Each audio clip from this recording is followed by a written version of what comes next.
रोज एक ओवी संतांची,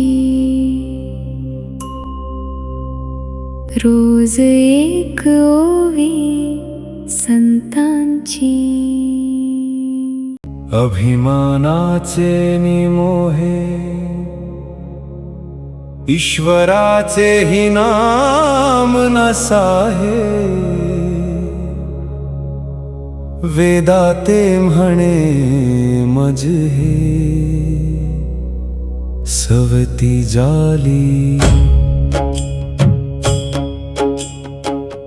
नमस्कार.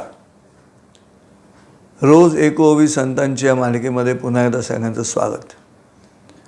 ही मालिका सुरू करून 1 महिना झाला, 31 महिना झाला असं म्हणायला हरकत नाही. आज तो महिना पूर्ण होतो आहे. आणि मी काल म्हटल्याप्रमाणे की तुमचं सहाय्य झालं, मला तुमची मदत मिळाली मला प्रचाराची, तर आपल्याला समाजातल्या शिव्या देणाऱ्या माणसांची संख्या कमी करता येत नाही ना त्यांच्या शिव्या थांबवता येत, पण त्याच्या विरोधामध्ये चांगल्या आणि शुचित शब्दांचा मोठा लढा आपल्याला उभा करता येऊ शकतो. आणि त्याचाच हा एक भाग आहे. कारण गढूळ पाण्याला काढण्यासाठी जे चांगलं स्वच्छ पाणी आहे ते भरपूर टाकावं लागतं, तसं आहे. आणि म्हणून मी काल म्हटलं की हे सुशिक्षित मध्यमवर्गीयांच्या माध्यमातून उच्च मध्यमवर्गीय, मग काय कनिष्ठ मध्यमवर्गीय, हे सगळे जे विभाग पाडले गेलेत, पण जिथे शिकणं आहे आणि जिथे संपत्ती आहे तिथे ह्या बदलाची अपेक्षा आहे. आणि तो बदल घडत नाही म्हणून अडचण आहे. महाभारतामध्ये राजा दक्ष प्रजापतीच्या ज्या मुली आहेत, त्यात जी उन्नती नावाची मुलगी आहे, तिचा विवाह युधिष्ठिराबरोबर झाल्यानंतर त्यांना जो मुलगा झालेला आहे त्याचं नाव आहे दर्प. हा जो दर्प आहे ना, तो आम्हाला आज भारताला अडचणीत आणत आहे. अडचणीत काय आणत आहे तर ज्या धर्माच्या माध्यमातून सर्वदूर एकच परमेश्वर मानला गेला पाहिजे असा अट्टहास समोर मांडला जातो, आणि तुम्ही जर ते मान्य केलं नाही तर तुमच्या जीवाला धोका, इथपर्यंत परिस्थिती निर्माण झालेली आहे. मानवतेच्या दृष्टिकोनातून निर्वासितांना केलेली जी मदत आहे त्याची परतफेड अशी कृतज्ञपणे आणि विश्वासघाताने होते आहे. आणि याचा अनुभव युरोप घेत आहे, नॉर्थ अमेरिका आता घेत आहे. आणि ह्या पार्श्वभूमीवरती भारतामध्ये सुद्धा आज त्याच पद्धतीनं जर हालचाल सुरू झाली असेल तर आपल्याला काळजी घ्यावी लागेल. नेपाळमध्ये जे घडलं तरुण मुलांना हाताशी घेऊन, बांगलादेशमध्ये जे घडलं तरुण मुलांना हाताशी घेऊन, तसंच पुन्हा तरुण मुलांना हाताशी घेऊन भारतामध्येही आपल्याला काही करता येईल का? आणि तशी हालचाल सुरू आहे. म्हणून माझी हात जोडून विनंती आहे की झुरळ या नावाने सुरू होणाऱ्या एखाद्या मालिकेला, एखाद्या विचारांना 1 करोड व्ह्युअर्स मिळतात. मला असं वाटतं की ह्याला तुम्ही थोपवणार कसं? थोपवण्याचा एकच मार्ग आहे, आणि तो आहे चांगल्याचा प्रचार. शेवटी अवताराची कल्पना तीच आहे आपल्या देशामध्ये. अन्यथा आजची परिस्थिती काय झाली आहे, ज्यांच्याकडनं एक होऊ शकतं त्या माणसांची स्थिती काय माहिती आहे का? त्याचं वर्णन 16व्या अध्यायामध्ये संत तत्त्वज्ञ ज्ञानेश्वर माऊलींनी केलेलं आहे, जी ओवी तुम्ही आता ऐकलीत.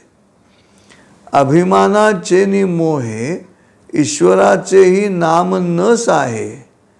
वेदाते म्हणे मज ही सवती झाली. काय म्हणते माऊली? की अभिमान इतका वाढला की परमेश्वराचं नाव पण सहन होत नाही.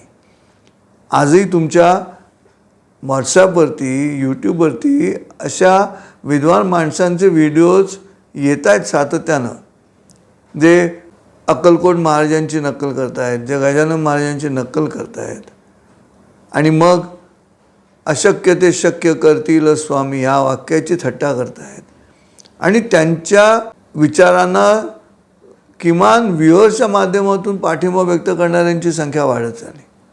हा बुद्धिभेद आहे, लक्षात ठेवा. यातून बाहेर पडायला लागेल. कशामुळे घडलं आहे? अभिमानाचे निमोहे. इतका अभिमान स्वतःच्या बुद्धिमत्तेबद्दल, स्वतःच्या ज्ञानाबद्दल, की त्या अभिमानाच्या पराकोटीमध्ये परमेश्वराचं नावसुद्धा सहन होत नाही अशी परिस्थिती निर्माण झाली आणि त्यातून समाज वृक्ष होत जाणार. तुम्ही आम्ही वृक्ष होणार जर तुम्ही हे ऐकत बसलात तर. म्हणून माझी तुम्हाला हात जोडून पुन्हा पुन्हा विनंती आहे, या सगळ्या पसाऱ्यामधला माझा हा मालिकेचा प्रयत्न अगदी छोटा असेल, पण तुमची मदत मिळाली तर तो मोठा होऊ शकतो. जर झुरळाला पाठिंबा मिळू शकतो तर इथे संत तत्वज्ञ ज्ञानेश्वर माऊली, संत तत्वज्ञ जगद्गुरू तुकाराम महाराज, संत नामदेव महाराज, संत चोखामेळा महाराज, संत जनाबाई, संत मुक्ताबाई या सगळ्यांच्या शुचिरभूत सुंदर आणि साहित्य समृद्ध असलेल्या भाषेला नाही पाठिंबा मिळू शकत. तेवढा मिळाला की त्यांच्यावरती मात केली जाणार आहे. काय घडतं नेमकं, ते अभिमानाच्या पोटी देवाचंही नाव घ्यायची इच्छा नाही, देवाचं नाव घेणाऱ्या संतांचीही नाव घ्यायची इच्छा नाही आणि संतांची भक्ती करणाऱ्या भक्तांच्या मनामध्ये बुद्धिभेद निर्माण करण्याचा प्रकार चालू आहे. काय सुंदर उभी आहे. शके 1212 म्हणजे इसवी सन 1290 श्रोते हो तेव्हा लिहिलेली उभी आहे. अभिमानाचे निमोहे ईश्वराचे नामही नस आहे. आणि पुढे काय म्हणतायत, ज्ञानेश्वर माऊली अतिशय सुंदर मुद्दा मांडला आहे. ते म्हणतात, वेदा ते म्हणे मजही सवती झाली.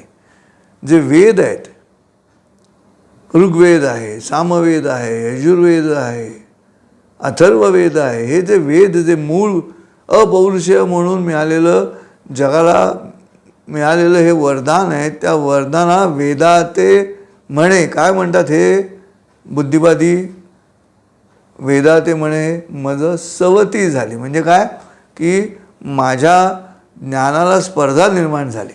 म्हणजे मी इतका ज्ञानी आहे की माझ्या या ज्ञानाला सवत निर्माण झाली असं हे म्हणतात. असं ज्ञानेश्वर माऊली 1290 सांगतात. 725 वर्ष होऊन गेली श्रोते हो. तुम्हाला नाही वाटत की आपण थोडे जगण्याच्या प्रक्रियेमध्ये थोड्या दुसऱ्या दिशेनं जातो आहे. नपुंसक हा जो शब्द श्रीकृष्णांनी दुसऱ्या अध्यायातच अर्जुनासाठी वापरला. अर्जुन हाच मुद्दा मांडतो, लढाईची तयारी न दाखवता. क्रैंब्यम असा शब्द मांडून भगवान श्रीकृष्णाने अर्जुनाला दुसऱ्या अध्यायातच षंड म्हटलेला आहे. आणि षंडाच्या आचरणामध्ये येणाऱ्या ह्या गोष्टी आहेत. हा अति अभिमान जो आहे तो तोच आहे. पर्यायी व्यवस्थापन प्रणाली देता येत नाही आणि असलेली उत्तम व्यवस्थापन प्रणाली आहे तिची विल्हेवाट कशी लावायची एवढंच ध्येय घेऊन हे सगळे गोंधळ चालू आहेत. बघा, विचार करा या गोष्टीचा. येत्या 14 जूनला चिंचवडच्या काशीनाम मंगल कार्यालयामध्ये संध्याकाळी 5 वाजता माझं प्रवचन आहे. गेली 6.5 वर्ष दर महिन्याला एक प्रवचन मी तिथे करतो समाजकार्य म्हणून. काय त्याला मी म्हटलं तुम्ही इंडिव्हिज्युअल सोशल रिस्पॉन्सिबिलिटी ISR. आणि तिथे ह्यावेळेचा मी विषय घेतलेला आहे की बालगीतं खरं बोलतात. काय शीर्षक आहे कार्यक्रमाचं, प्रवचनाचं, बालगीतं खरं बोलतात, एक होतं झुरळ चालत नव्हतं सरळ, असा विषय घेऊन मी 14 तारखेचं प्रवचन करणार आहे. हा यूट्यूब चॅनल बघणाऱ्या मंडळींपैकी कोणी ह्या परिसरात पुणे, चिंचवड, पिंपरी राहत असेल तर जरूर या. 14 जून चिंचवड काशीनाम मंगल कार्यालयात संध्याकाळी 5 वाजता. सांगायचा मुद्दा इतकाच आहे की ही जी अहंकाराची गाठ या ज्ञानी माणसांच्या घशात जाऊन बसलेली आहे ना, ती त्यांचा जीव गुदमर होते की नाही मला माहिती नाही, पण ती समाजाच्या जीवाला मात्र त्रास देते.